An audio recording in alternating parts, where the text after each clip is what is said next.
Story 1. Planning dinners for the week is not just cooking meals. It involves thinking about what to make that everyone will like, is not allergic to, will not be picky about, and is healthy. It includes grocery shopping, prepping, cooking or baking, and then cleaning up. Can easily take 45 minutes to 3 hours a day. Everyone eats the meal in 20 minutes. They might help clean up and give a quick kiss of thanks, but they do not realize the time and energy it took. Story 2. The amount of time spent on planning is never-ending, all-consuming, and totally underappreciated because it is not visible labor. The dinner you eat is the result of at least an hour of planning and coordinating ingredients for a cost-effective grocery list. It is also tedious planning to ensure you start the recipe preparation on time so dinner is not done at 8 p.m. because you forgot to defrost the chicken or let the steak marinate the night before. The house stays tidy because so much time is spent cataloging areas of need and prioritizing what must be done immediately versus what can wait a week. Determining which chores need immediate attention, daily attention, or will be coming up because they are not regular, such as baseboards, blinds, and fans. Always keeping a running tab of your household inventory, making sure you are aware when anything runs low, such as toilet paper, trash bags, soaps, air fresheners, and so on. And that is just scratching the surface. Story 3. Cleaning.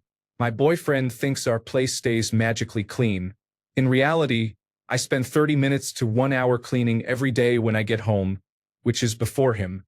Story 4. Being the default parent, the one who always knows the nap schedule, when the next bottle is what size clothes still fit, where every toy is what foods are safe and which crime means what. The one who plans doctor appointments, packs the diaper bag, and gets up first when the child wakes. Even when not physically doing something, my brain never shuts off. It is a full-time job on top of everything else, and it is exhausting in a way that is hard to explain unless you have lived it. Story 5. All the decision-making. My husband acts like he is being so nice and always giving me my way by saying we can do or eat whatever, but I am so tired of being the one who has to decide what we do all the time.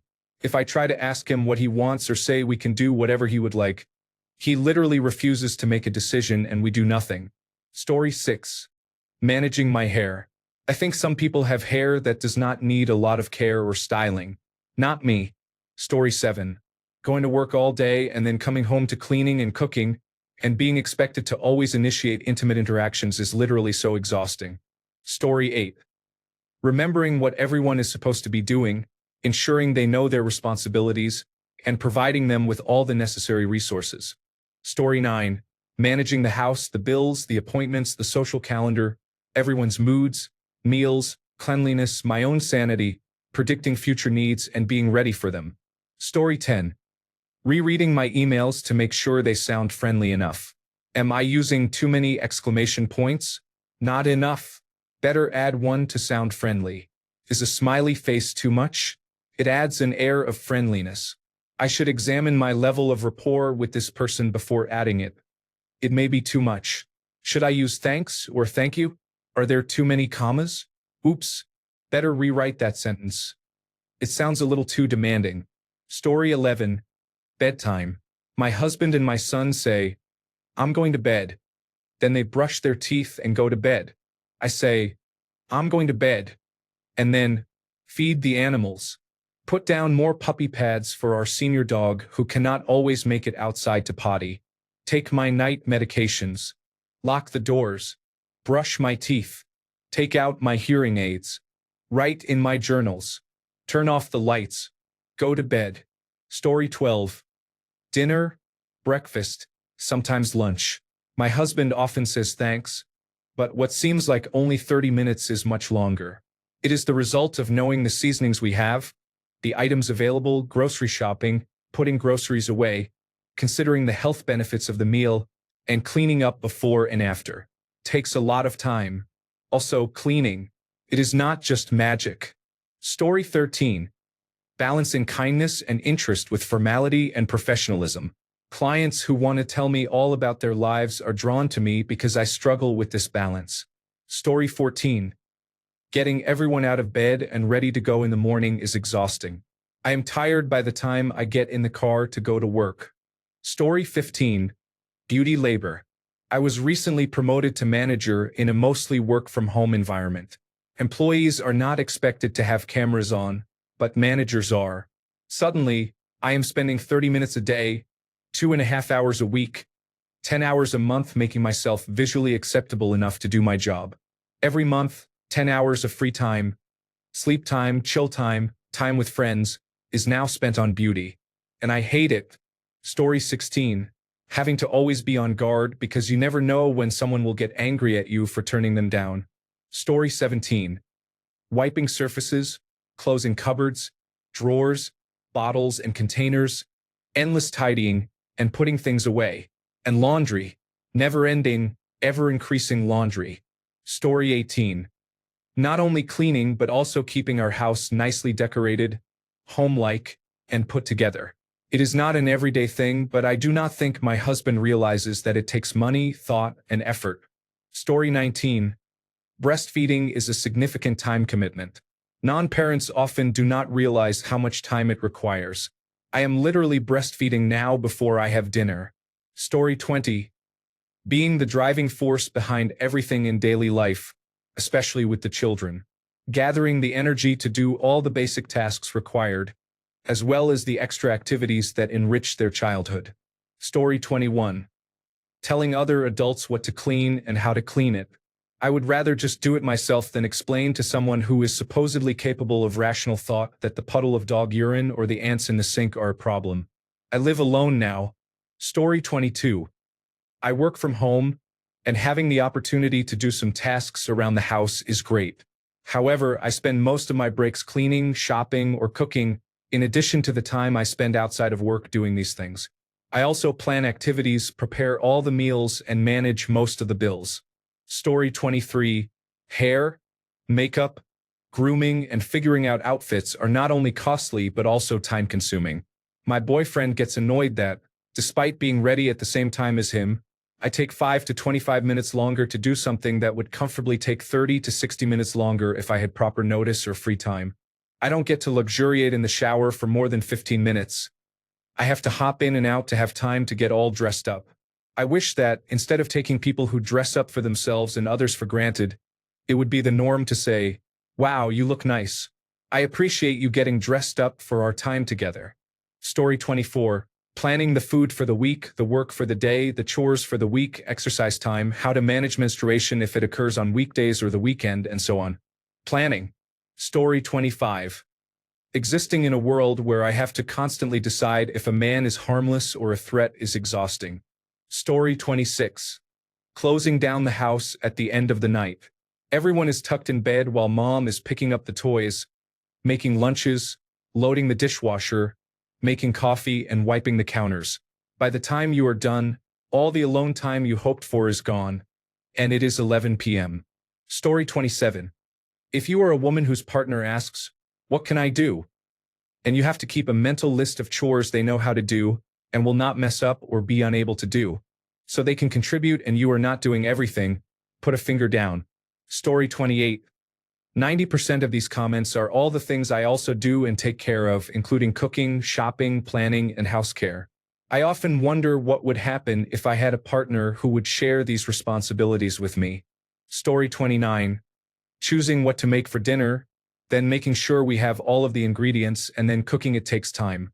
Not counting deciding what to make, I easily spend 2 hours after work in the kitchen preparing the meal. Then, when we are all done eating, there is the cleanup. It is mentally exhausting and harder than it sounds. Story 30. Meal planning for all lunches and dinners, buying all the components, cooking and storing, and all the other planning. Do the kids need new shoes? Are pediatrician appointments scheduled? Are pet vaccines up to date? Are passports current? Story 31. Being mindful of my so-called resting face. If I let my face be at rest, people will literally tell me I look angry. So I need to always be smiling and looking pleasant. Wear makeup, keep up to date with Botox, and have a little bit of filler around my mouth to keep my naturally downer mouth looking a little more smiley. Just let me live in peace. I don't exist to be aesthetically pleasing. Story 32. My nighttime routine. Because I still struggle with acne at 37, I have a tedious process that has taken me years to perfect and keep my skin mostly clear and hydrated.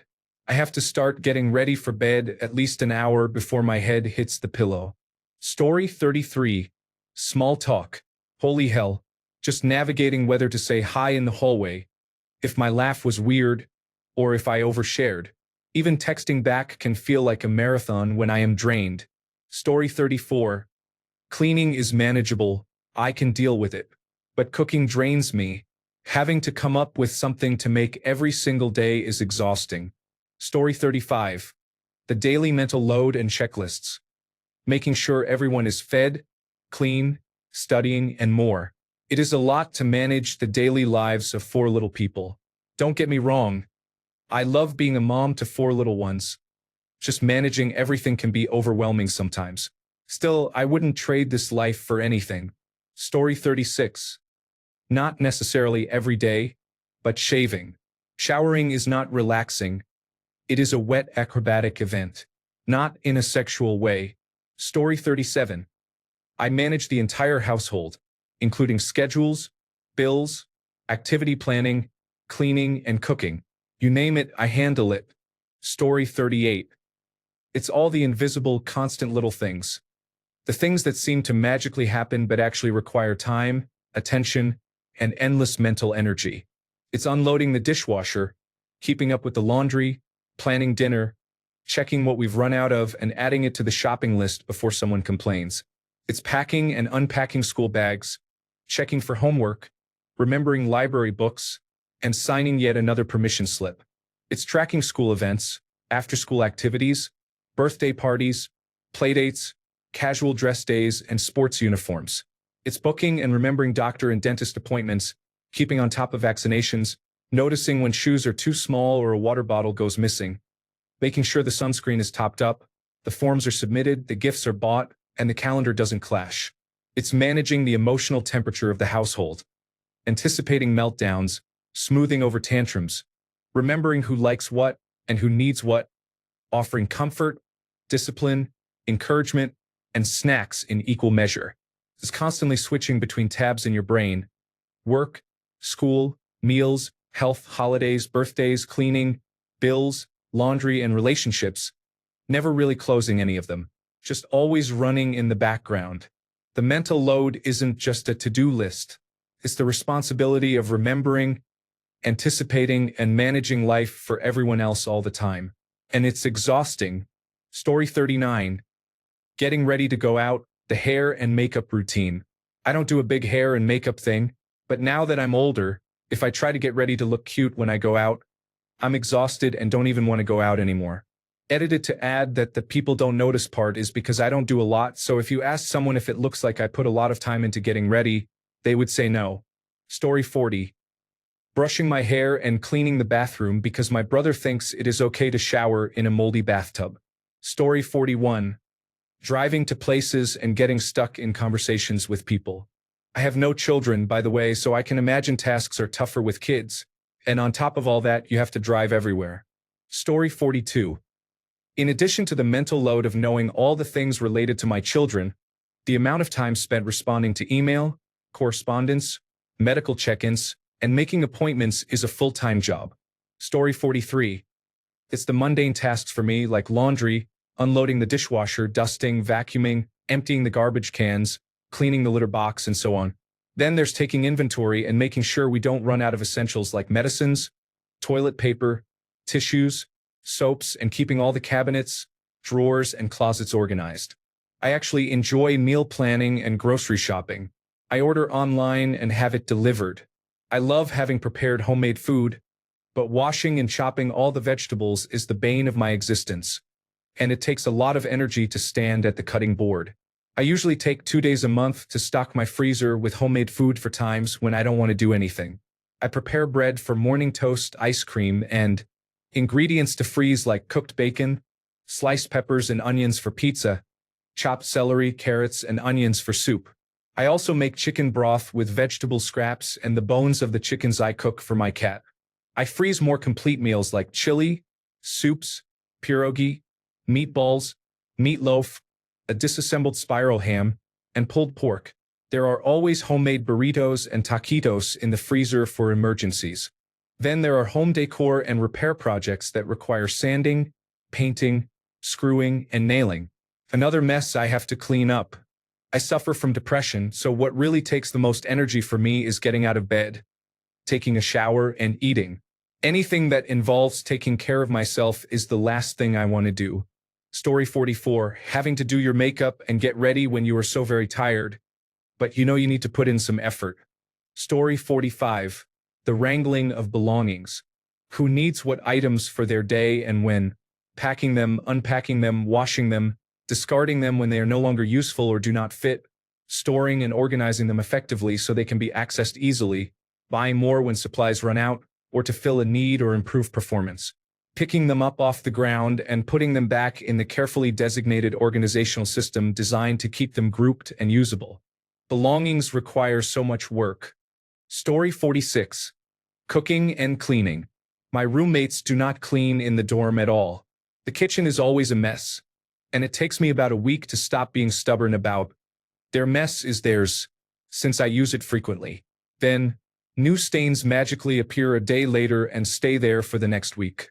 Rinse and repeat. Cleaning the dorm itself takes me about a month until I am sick of seeing the same dried dust spots from whatever spilled there. And the hair, you would think we have a dog shedding all over the place. Cooking pre-meals for the week also takes me hours. Story 47. Cleaning the house takes a lot of time, but walking my dog several times a day does too. He loves playing and sometimes has a fight with the other dachshund in the block. Story 48. It's not restricted to women, but for me, it's making the decision to wear a pin or a tail that expresses my identity. For example, I wear a raccoon tail daily. Should I wear it or not? What will other people think? Will someone insult me because of it? I eventually grew in confidence about wearing what I want. That confidence came from the opposite of what I was afraid of. I received a single compliment that helped me gain a lot of self-confidence. The same goes for wearing a bisexual pin or sticker. Will I get insulted because I prefer both men and women? The answer is maybe, but it hasn't happened to me yet. It takes a surprising amount of time to choose whether I should express myself at the risk of feeling insulted and insecure. Story 49. Avoiding people such as children, babysitters, neighbors, pets, toys, and tasks that need to be done to get out the door and into the car to go to work. Story 50. Overthinking. I never feel like I am actually living in the here and now, but either in the past or the future. Couldn't be more draining. I have fought so hard to stop the thoughts, but I just cannot. Story 51. I have naturally fine, wavy, and very frizzy hair.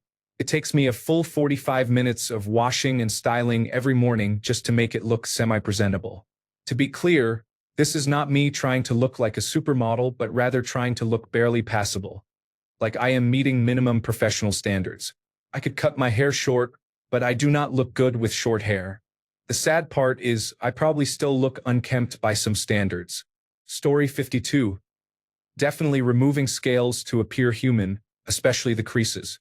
Getting the scales out from under the breast is so tricky. No one ever talks about it, but it requires a lot of effort. Story 53. I wake up at 3:45 a.m. every morning to run 4 to 5 miles before work. I jokingly ask my coworkers every morning, "Isn't anyone going to ask me about my run?" Story 54. Scheduling everything around our daily full-body skin peel. It is such a lengthy and exhausting process, and you really cannot go anywhere until all your skin is fully peeled off and replaced with new skin. It can take almost an hour for me, but I have heard that my sisters can take upwards of 3 hours.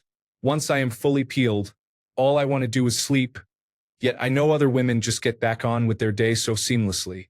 Thanks a bunch for sticking around till the end of the video. Remember to subscribe, and until next time, stay awesome and goodbye.